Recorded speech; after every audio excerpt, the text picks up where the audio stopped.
energy to the conversation. And I think and that would be, we must create conditions where every. Thank you very much for that program. Take the podium.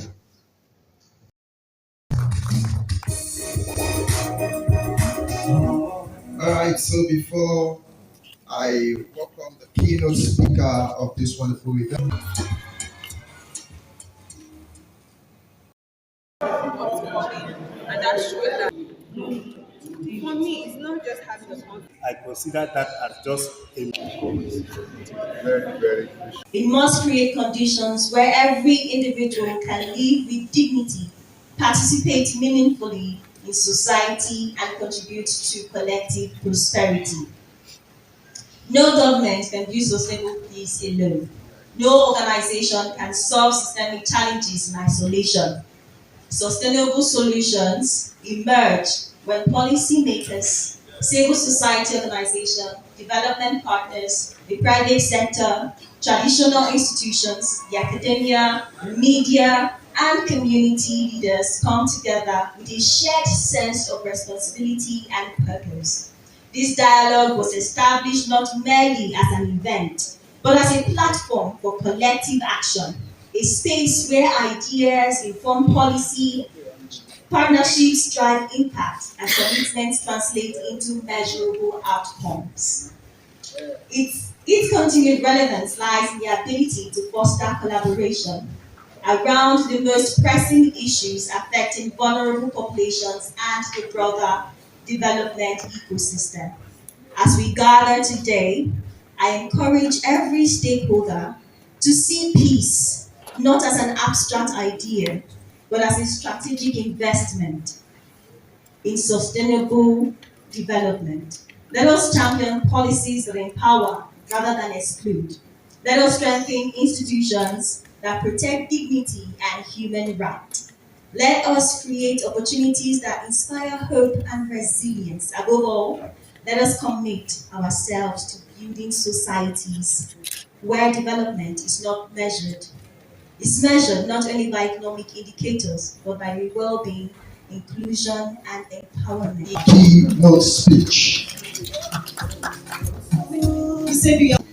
It has one crisis wearing three names: insurgency in the northeast, banditry across the northwest, farmer-herder conflict bleeding through the Middle Belt, pipeline politics in the Niger Delta, separatist agitation in the southeast. Each of these gets analyzed in policy circles as a distinct security file with its own task force, its own budget line, its own military posture. The fragmentation is convenient for institutions, but it is dishonest about the evidence. Look underneath any of these conflicts, and the same architecture is doing the damage decision-making structures that were built to run past the people absorbing the cost of insecurity, not through them. Poverty did not cause Boko Haram. Let me repeat that. Poverty did not cause Boko Haram, but political exclusion built the recruitment pipeline Boko Haram walked into. Unemployment did not invent banditry in Zamfara, but the absence of any functioning channel between rural communities and the security application today.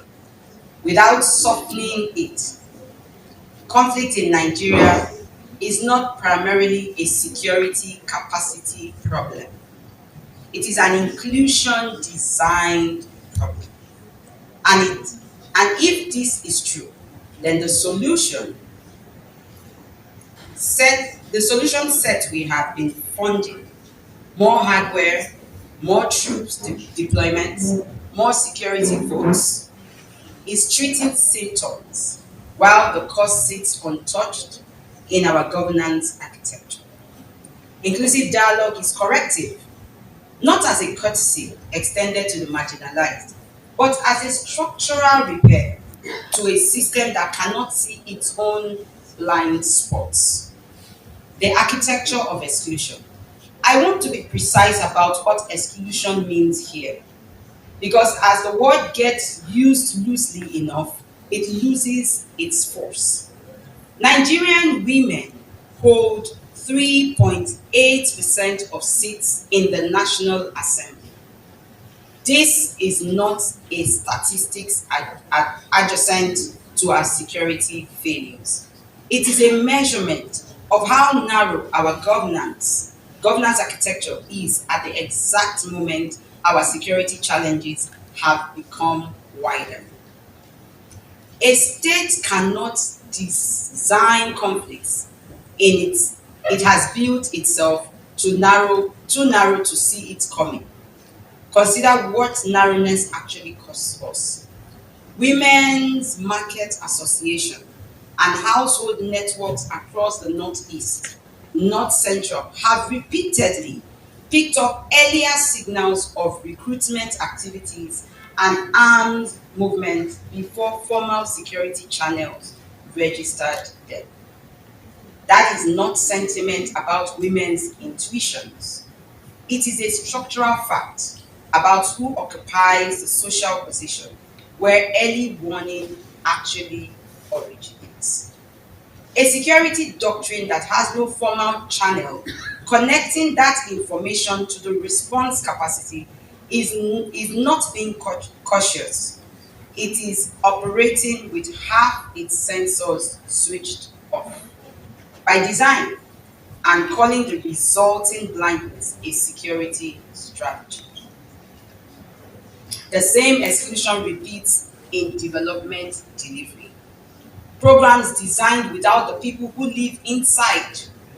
Their consequences show a consistent pattern: lower compliance, higher elite capture, and a faster collapse once donor attention moves elsewhere. This is not because excluded communities are uniquely wise. It is because people resist what they had no part in shaping, and they sustain what they helped build. That is not a generosity argument, it is an implementation argument. And the evidence behind it is unforgiving toward governments that skip the step.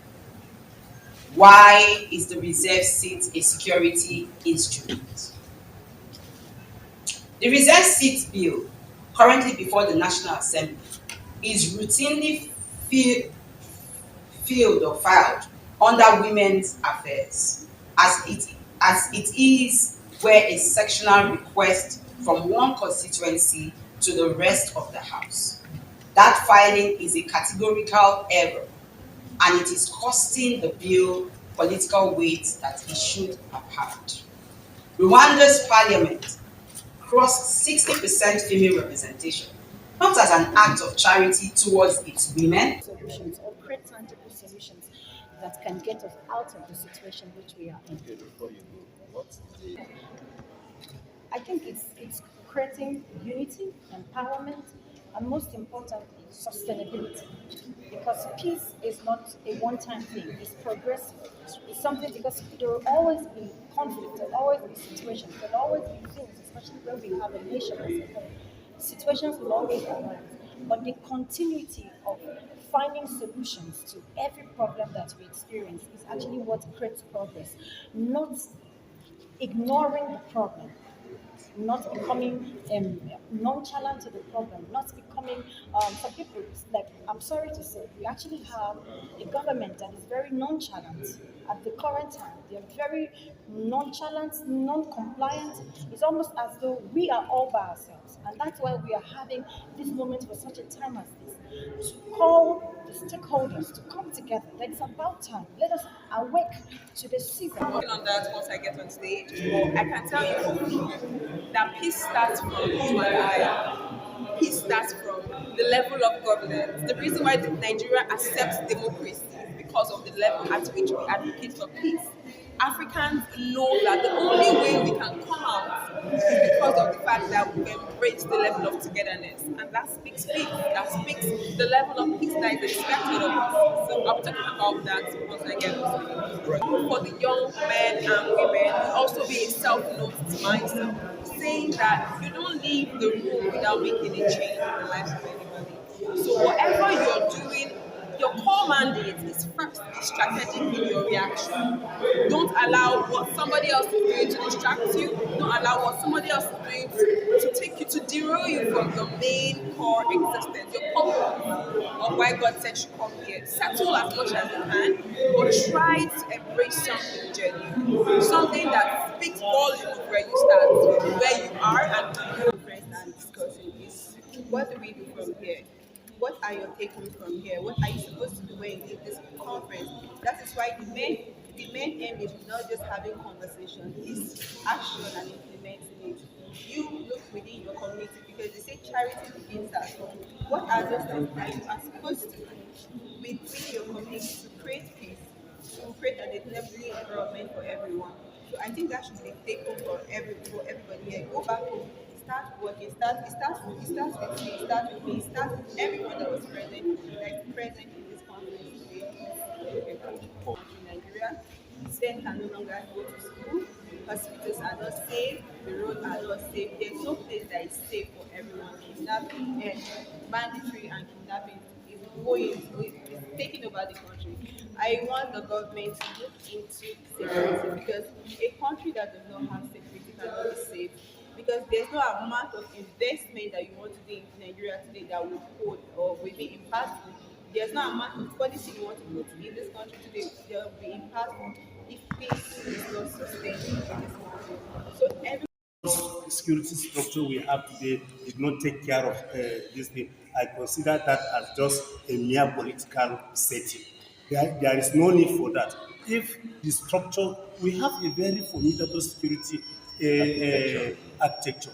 The only thing is this: let get one or two retired generals today in this country, give them responsibility of tackling banditry and with a reasonable support. You use the traditional or the locals as their main point. Because in my place, I as a village head, if I call on, I have number of army, I have number of DPO. If I call on their attention, they answer because the governor asked them to answer me at any given time. And so because of that, the locals will also answer you. So when you give other people respect, people will know that okay, this is a community service. So peace it is a necessity. It's not an optional. It's a right. It's not a privilege. Very, very crucial. In fact, from the discussion that we had this morning, we have seen the best approach to solving this problem. It's not just investing money, but actually discovering problem before it actually balloon. So preventive instead of reactive.